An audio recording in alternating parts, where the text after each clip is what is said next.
Digital युग की पत्रकारिता में यह बात एकदम ज्यादा फिट बैठती है, जिसके अंदर कहा गया था कि हंस चुकेगा दाना और कौवा मोती खाएगा। धार के अंदर भी कुछ ऐसा ही नजारा देखने को मिला, जहां पर डिजिटल कलयुग पत्रकारिता के अंदर चरण चुंबक और रीलबाजों की मौज देखने को मिली है। वो जमीनी स्तर के पत्रकार जिन्होंने सालों तक अपने बाल सफेद कर दिए, उन्हें यहां पर अलग थलग कर दिया गया। डिजिटल कलयुग की यहाँ पर जो शुरुआत हुई है, उसके अंदर धार की ऐतिहासिक भोजशाला में जो कुछ देखने को मिला, सूबे के मुखिया वहां पर आए थे, मोहन यादव दौरा था उनका, तो भोपाल से सरकार अपने साथ में खास यहां पर चुनिंदा पत्रकारों को लेकर आई। लिस्ट में चुनिंदा पत्रकार ही शामिल थे, पूरी की पूरी फौज थी उसके अंदर। लिस्ट में पहले ही नेशनल और गिने चुने रसूखदारों के नाम थे।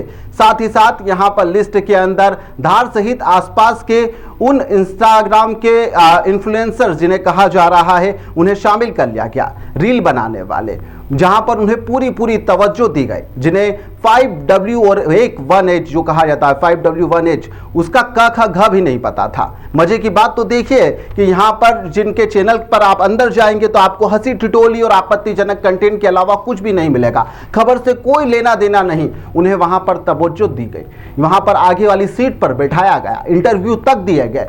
भोपाल से आए हुए उन तथाकथित बड़े नेशनल पत्रकारों का आलम तो यह था कि वह सिर्फ सरकार की वाहवाही करने के लिए यहां पर आए थे, चरण चुम्बक करते हुए नजर आए। जहां पर आयोजन के अंदर ऐसे ऐसे लोग आए थे जिन्हें हिंदी में बड़ी ई और छोटी ई का अंतर तक नहीं पता था, उन्हें यहां पर भरपूर तवज्जो दी गई है। जमीन पर बैठकर यदि उन्हें खबर लिखने के लिए दे दिया जाए तो शायद से खबर भी नहीं लिख पाएंगे। नानी और दादी तक याद आ सकती है, लेकिन आवा भगत और शाही खातिरदारी ने यहां पर सभी का मन खट्टा भी कर दिया है। चौथे स्तंभ पर लानत भी लगा दी है। प्रचार प्रसार के इस चकाचौंध वाले दौर के अंदर सच्चे पत्रकारों की ऐसी दुर्दशा इससे पहले कभी नहीं हुई। मोहन सरकार के अंदर इन्फ्लुएंसर की बार आ चुकी है, लगातार उन्हें इंटरव्यू पर इंटरव्यू दिए जा रहे हैं। स्थानीय पत्रकारों की लगातार कल से फोन बज रहे थे, सबने कहा, घटना के बारे में जानकारी दी कि इस तरह से घटना घटी है, जो काफी शर्मनाक भी है। ग्राउंड पर काम करने वाले सालों से वरिष्ठ संवाददाता और पत्रकारों को यहां पर इस कवरेज से बिल्कुल दूर कर दिया गया,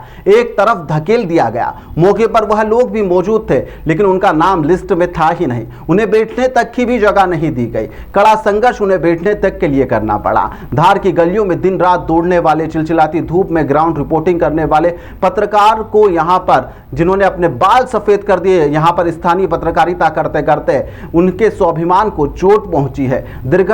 जो दर्शक दीर्घा थी, वहां पर उन्हें खड़ा कर दिया गया, जैसे वह पत्रकार नहीं बल्कि यहां पर नेताओं का मैच देखने के लिए आए हैं। पत्रकार यहां पर इंटरव्यू ले रहे थे तो वह देखे जा रहे थे। सोचिए आप, जब धार के स्थानीय और वरिष्ठ पत्रकारों ने सरेआम हुई इस बेइज्जती का खुलकर विरोध करा, तो वहां पर जिला के कलेक्टर और एसपी साहब मौजूद थे।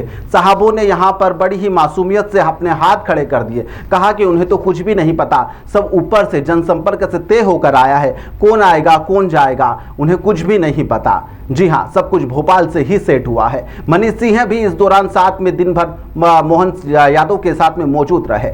जी हां, रील बनाने वालों की यहां पर भरमार देखी गई। इन्फ्लुएंसर को क्यों बुलाया गया? लोकतंत्र में सबको आने का हक है, हम उनका विरोध नहीं कर रहे कि उन्हें क्यों बुलाया गया, लेकिन विरोध तो इस बात का और इस सिस्टम के अंधेपन का है, जिन्होंने वीवीआईपी कल्चर और जो सालों से जमीन पर रहकर पत्रकारिता कर रहे हैं, उनके मुंह पर गहरा तमाचा मार दिया है। उन्हें भी बुलाना था, लेकिन इन्हें भी तो सम्मान देना था। इन्हें अपमानित क्यों किया गया? सबसे बड़ा सवाल तो यही उठ रहा है। भोपाल में बैठकर पीआर और सेटिंग का खेल करने वाले जो बड़े हकीम लोग हैं, उन्हें यह खबर देखना चाहिए, सोचना चाहिए कि जो सालों से जमीन पर रहकर पत्रकारिता कर रहे हैं, उनके साथ में ऐसा सलूक बिल्कुल भी ना किया जाए, क्योंकि यह तो आज एक आयोजन था, कल से वापस प्रेस कॉन्फ्रेंस होगी, कल से वापस प्रशासन अपनी पीठ थपथपाएगा, सरकार की वाहवाही के लगातार प्रेस के पर्चे बांटे जाएंगे। यहां पर कुछ भी घटनाक्रम हो जाएगा तो निजी पत्रकारों को ही बुलाया जाएगा।